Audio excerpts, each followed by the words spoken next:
اللہ تبارک و تعالی کے جو نیک بندے ہیں، جو انبیاء ہیں، صدیقین ہیں، شہداء ہیں، صالحین ہیں، پھر اس امت میں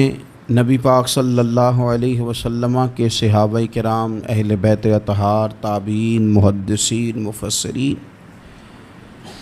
رب تعالیٰ کے یہ سارے بندے وہ ہیں جنہوں نے اللہ کے دین کی بڑی خدمت کی۔ اپنی جتنی صلاحیتیں اللہ نے انہیں دی تھیں وہ ساری دین کے لیے انہوں نے خرچ کی۔ ان لوگوں نے اپنے اوقات سارے دین کو دے دیے، مالی وسائل جتنے ان کے پاس موجود تھے وہ سارے انہوں نے دین کو دیے۔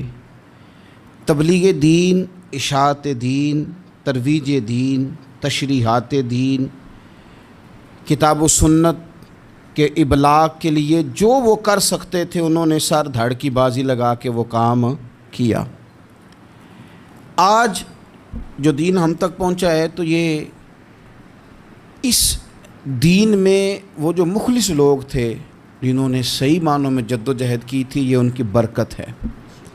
کہ دین کی تعلیمات اللہ کے فضل سے ہمارے پاس موجود ہیں۔ اللہ تبارک و تعالیٰ نہ اپنے بندوں سے بڑی محبت فرماتا ہے، اور رب کریم تو ساری مخلوق سے ہی بڑا پیار کرتا ہے، لیکن اگر کوئی بندہ نیک بھی ہو، صالح بھی ہو، پرہیزگار بھی ہو، پھر تو وہ اللہ کا محبوب بن جاتا ہے۔ اور رب کریم کی یہ بھی منشا ہے، اللہ تعالیٰ کی یہ بھی رضا ہے کہ جس سے اللہ محبت کرتا ہے نا، اس سے لوگ بھی محبت کریں۔ قرآن مجید میں اللہ کریم نے فرمایا ان الذین آمنوا وعملوا الصالحات سیجعل لهم الرحمن ودا،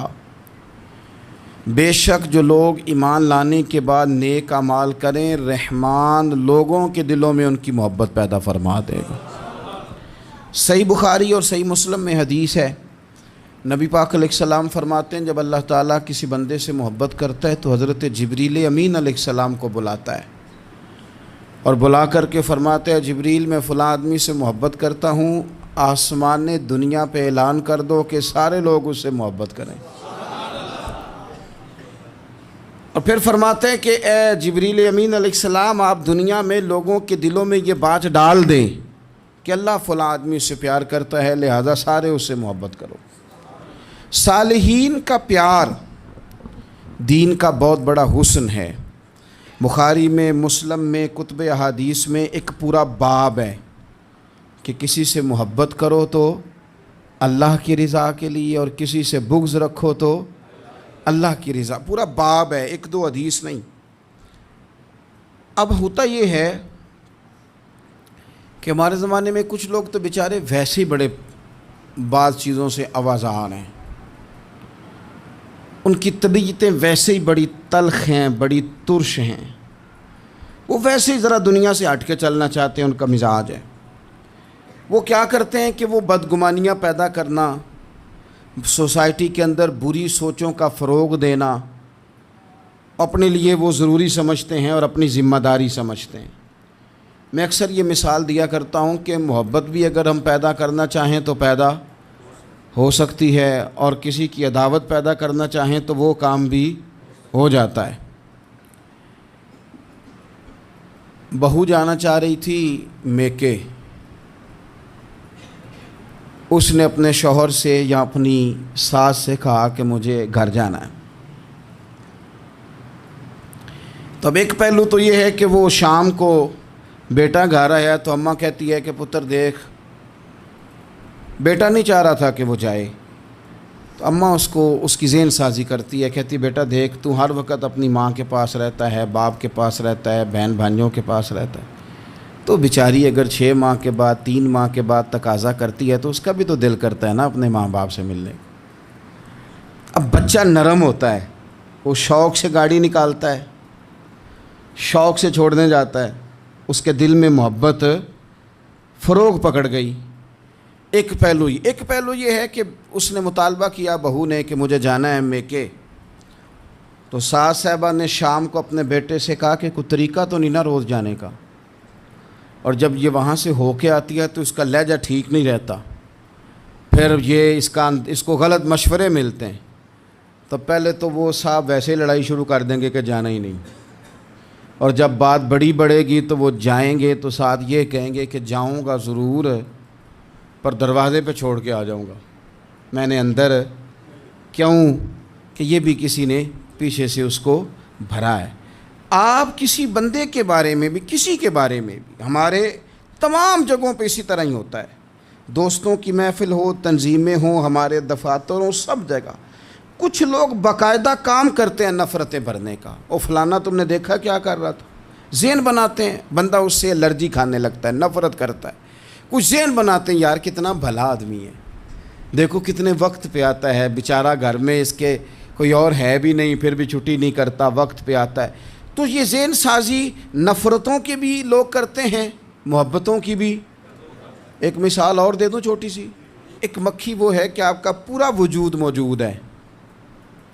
پر وہ وہاں بیٹھے گی جہاں پیپ ہے جسم میں، باقی کسی جگہ نہیں بیٹھ، اس کا مزاج ہے غلاظت والی جگہ پہ بیٹھ، مزاج ہے، اس نے ڈھونڈ گئی کسی غلط بات پہ، ساتھ ہی غلط طبیعت ہے اس کی، مانتے نہیں بہت سے لوگ پر غیبت کے قائل ہوتے ہیں، ذہن میں فطور ہوتا ہے، بیٹھنا ہی غلط جگہ پہ، حالانکہ باقی سارا جسم موجود ہے، پیپ والی جگہ پہ، ریشے والی جگہ پہ، زخم والی جگہ پہ بیٹھنا ہے، اور وہاں سے اٹھ کے جب کہیں اور بیٹھنا ہے تو وہاں بیماری پھیلانی۔ ایک مکھی وہ بھی ہے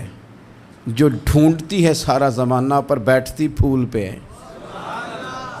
اور جب وہ پھول پر بیٹھ کر اپنے گھونسلے میں جا کے بیٹھتی ہے تو پتہ ہے وہاں کیا پیدا ہوتا ہے؟ شہد پیدا ہوتا ہے، اور شہد وہ ہے جو شفا دیتا ہے۔ آج کچھ لوگوں نے پراپوگیٹ کر دی چیزیں، ولی کیا ہوتے ہیں، درویش کیا ہوتے ہیں، صوفی کیا ہوتے ہیں، قرآن پاک پڑھو، نماز پڑھو، عبادت کرو، ختم ہو گئی بات۔ او خدا کے بندو سمجھو، یہ ولی تھے جن کو صحابہ کہا جاتا ہے، ولی ہی تھے جن کو اہل بیت کہا جاتا ہے، قرآن پاک کے دفاع کے لیے، احادیث کی حرمت کے لیے، دین کی تبلیغ کے لیے جو میدانوں میں نکلا کرتے تھے انہیں ولی کہا جاتا تھا۔ ولی کا معنی اللہ کا دوست، ان سے پیار کرنا، ان کے لیے اپنے دل میں جذبات رکھنا۔ بخاری مسلم میں حدیث ہے، نبی پاک علیہ السلام نے فرمایا جو دو لوگ رب کی رضا کے لیے آپس میں پیار کریں، جو اللہ کی رضا کے لیے آپس میں پیار کریں، اللہ ان دونوں سے محبت فرماتا ہے۔ آپ غور کریں، اللہ کے نیک بندوں کا پیار۔ سال داتا گنج بخش علی حجویری رحمۃ اللہ علیہ نے کشف المعجوب شریف میں لکھا ہے، خواجہ حسن بصری کا قول۔ خواجہ حسن بصری تابعی ہیں، حضرت مولا علی شیر خدا کرم اللہ تعالیٰ وجہہ الکریم کے شاگرد ہیں، فیض یاب ہونے والے ہیں صحابہ سے، بڑی باریک بات کرتے ہیں، فرماتے ہیں برے لوگوں کی صحبت میں نہ بیٹھنا، برے لوگوں کی باتیں نہ سننا۔ اگر تم برے لوگوں کی صحبت میں بیٹھو گے، برے لوگوں کی باتیں سنو گے تو وہ تمہیں اچھے لوگوں سے بدگمان کر دیں گے، تمہاری فکر میں، تمہارے ذہن میں وہ اچھے لوگوں کے خلاف چیزیں بھر دیں گے۔ برے لوگوں کی صحبت اچھے لوگوں سے بندے کو دور کر دیتی ہے۔ تو بھائی اچھے لوگوں کی صحبت میں آئیں گے آپ تو اچھے لوگوں کے بارے میں آپ کی ذہن سازی ہوگی۔ اللہ کے نیک بندوں سے پیار کریں، ان کے ساتھ محبت کریں، ان کے لیے اپنے دل کے اندر اچھے جذبات، یہ ہمارے پاس ہیں داتا علی حجویری، ان کے مزار شریف پہ حاضری دیں۔ دیکھیں غلط کام جہاں ہوتا ہو غلط کام کو روکا جاتا ہے، اصل چیز کو بدل نہیں دیا جاتا۔ داتا صاحب محسن ہیں اس امت کے، اور ڈاکٹر اقبال نے کہا سید حجویر مخدوم امم۔ داتا صاحب تو وہ ہیں کہ امت ساری کے مخدوم ہیں، ساری امت کو ان کی خدمت کرنی چاہیے۔ داتا صاحب رحمۃ اللہ تعالیٰ علیہ کی کشف المعجوب آپ پڑھیں تو سطر سطر روشنی، جگہ جگہ آپ کے لیے خیر، تعلیمات۔ داتا صاحب نے دین کا کام کیا، ڈیوٹی کی۔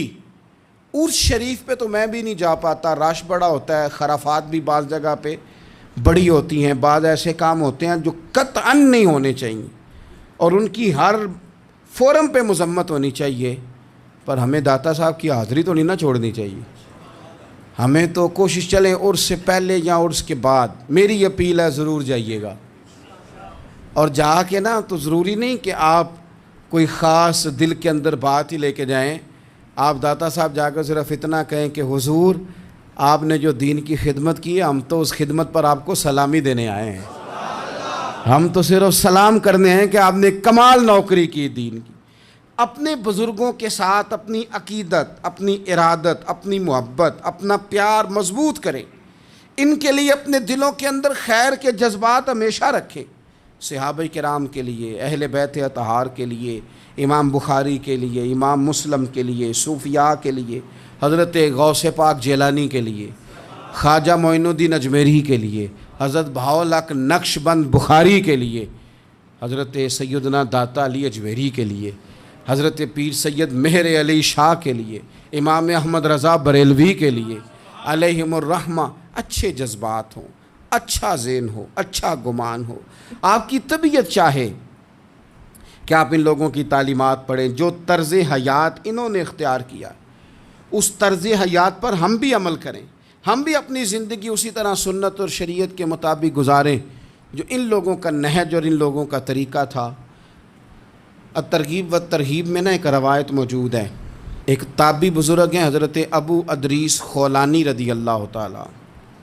وہ کہتے ہیں میں دمشق کی جامع مسجد میں داخل ہوا تو میں نے دیکھا کہ ایک نوجوان، بالکل کالی داڑھی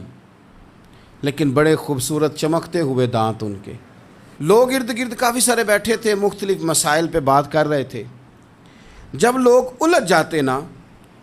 اور کسی مسئلے میں ان سے کام آگے نہ بڑھ پاتا تو وہ پھر اس نوجوان کی طرف رجوع کرتے اور وہ جوان دو چار باتوں میں فوراً مسئلہ حل کر دیتے۔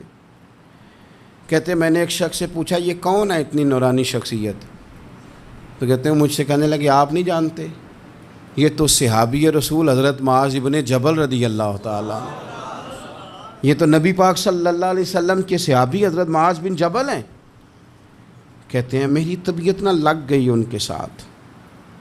میرا ان کے ساتھ دل کا لگاؤ ہو گیا، محبت ہو گئی، شوق ہو گیا۔ ہم نے چونکہ اولیاء کو، صوفیاء کو، صحابہ کو، اہل بیت کو اس طرح لوگوں کے سامنے پیش نہیں کیا،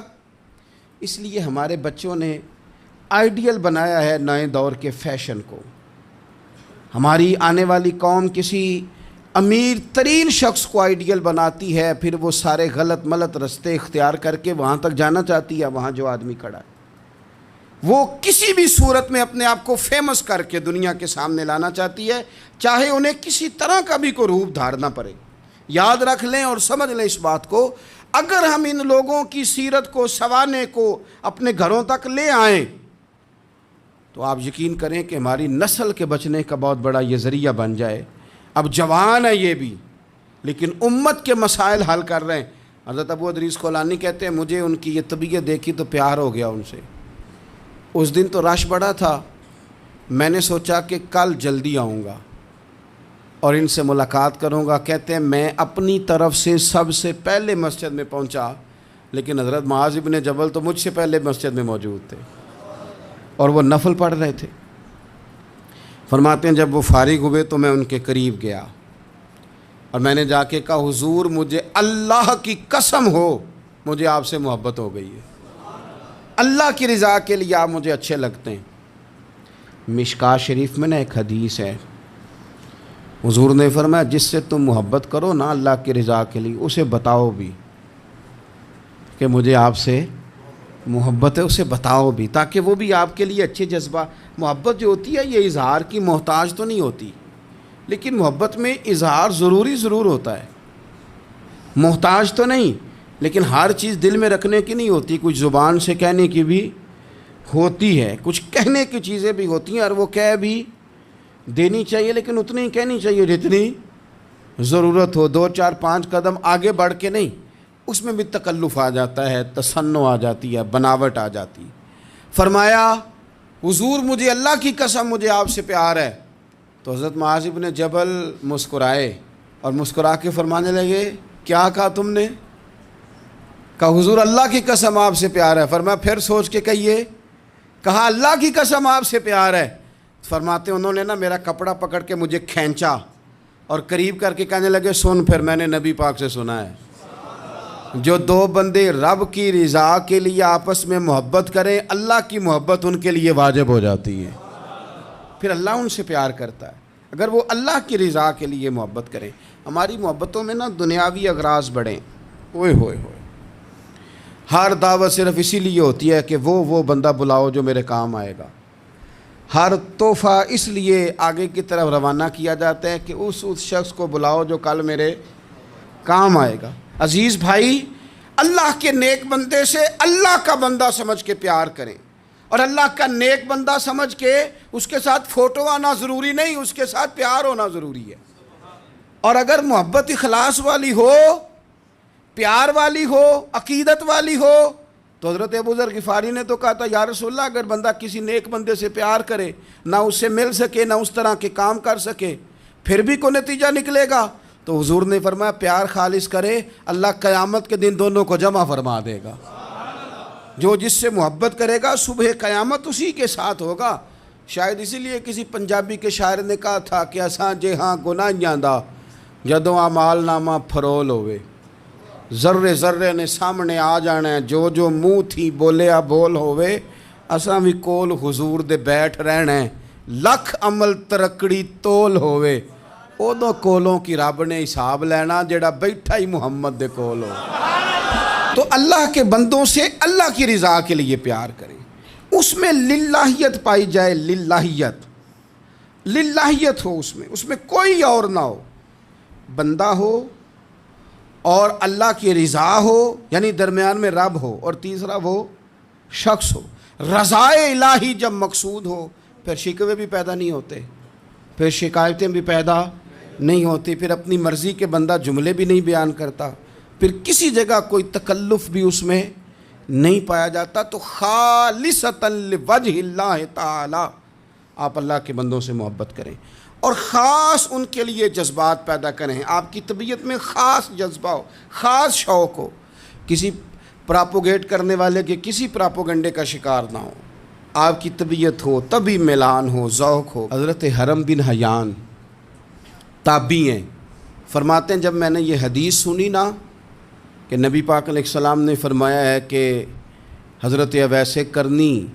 ان کی دعا کی برکت سے اللہ میری امت کے لوگوں کی بخشش کرے گا، اور جب میں نے یہ سنا کہ حضرت مولا علی جیسے لوگ، حضرت عمر فاروق جیسے لوگوں کو جبہ دے کے بھیجا گیا ہے،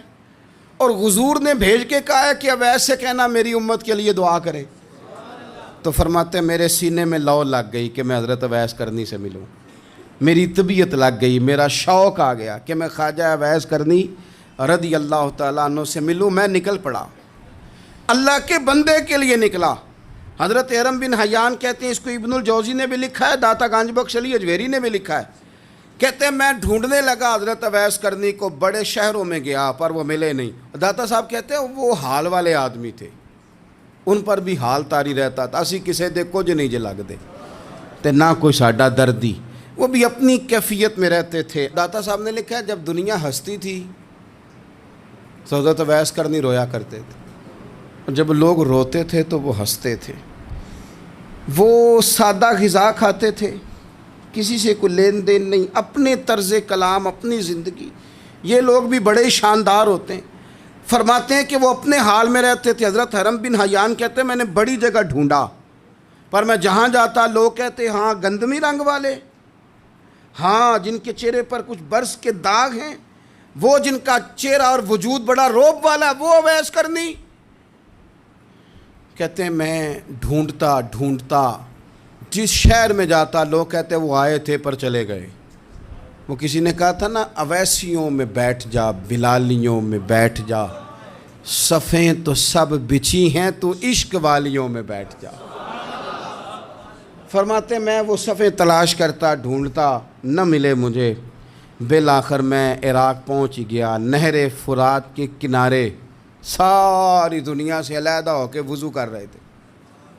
کہتے ہیں میں پیچھے کھڑا ہوں، میں نے جا کے کہا السلام علیکم، تو حضرت اویس کرنی چہرہ اٹھا کے کہنے لگے وعلیکم السلام حرم بن حیان۔ تو میں نے کہا حضور آپ مجھے جانتے ہیں؟ فرمانے لگے عارف تو روحی من روحی کا، میری روح تیری روح کی جاننے والی ہے۔ کہتے ہیں میں نے کہا حضور کو نصیحت کر دیں، تو فرمانے لگے پہلی نصیحت تو یہ ہے کہ آج کے بعد مجھے ملنے نہ آنا، میں نہیں پسند کرتا، میں تنہا رہنا چاہتا ہوں، مجھے نہیں شہرت اچھی لگتی، میرا نہیں دل کرتا لوگ میرے پیچھے بھاگیں، آج آیا ہے، آج کے بعد نہ آنا، بس چھوڑ دے مجھے میرے حال پہ، میں اپنی زندگی اپنے حساب کے مطابق گزارنا چاہتا ہوں، تو آج کے بعد نہ آنا۔ اور پھر فرمانے لگے اگلی نصیحت یہ ہے کہ جو رب نے تجھے دے دیا ہے نا اس پہ راضی ہو جا، اگر اس پہ راضی نہیں ہوگا تو تکلیف میں رہے گا۔ فرماتے میں نے پھر کہا میرے لیے دعا کر دیں، تو انہوں نے ہاتھ اٹھائے، کہنے لگے یا اللہ میری اور اس کی جنت میں ملاقات کرا دینا۔ تو انہوں نے چہرے پہ ہاتھ پھیرے اور فرمانے لگے اب تو جا، میں کوشش کروں گا تجھے دعاؤں میں یاد رکھوں، تو بھی کوشش کرنا مجھے دعا میں یاد رکھنا۔ فرماتے ہیں یہ کہتے کہتے نا وہ رستہ بدل گئے، اور گلی کا کونا وہ جب مڑے تو پھر میں ڈھونڈتا رہا، دوبارہ زندگی بھر ملے نہیں، لیکن میرا پیار سچا تھا، وہ مجھے ویسے تو نہیں ملے پر خواب میں کئی دفعہ مل جاتے ہیں، اور خواب میری وچ بھی آیا ماہی، تو میں پھر وہ گل وچ پا لئیاں باواں، تو ڈر دی ماری اکھ بھی نہ کھولا کتے پھر بچھڑ نہ جاواں۔ فرماتے ہیں مجھے محبت ہو گئی، خواب میں زیارت ہو جاتی۔ اچھے لوگوں سے پیار کریں، اچھے لوگوں کی طرز اختیار کریں، ذہن کو جتنا مثبت کر سکتے ہیں، جتنا منفی خیالات سے دور کر سکتے ہیں اتنا کریں۔ اپنی اصلاح اسی وقت ہوگی جب آپ کسی اصلاح والے کے قریب بیٹھیں گے، اچھے لوگوں کی سنگت اختیار کریں گے، اچھے لوگوں کی طرف آپ سفر کریں گے، پھر آپ محسوس کریں گے کہ بڑی ساری آسانیاں اللہ تعالیٰ نے ہمارے لیے پیدا کی ہیں۔ رب تعالیٰ ہمیں سمجھنے کی توفیق عطا فرمائے۔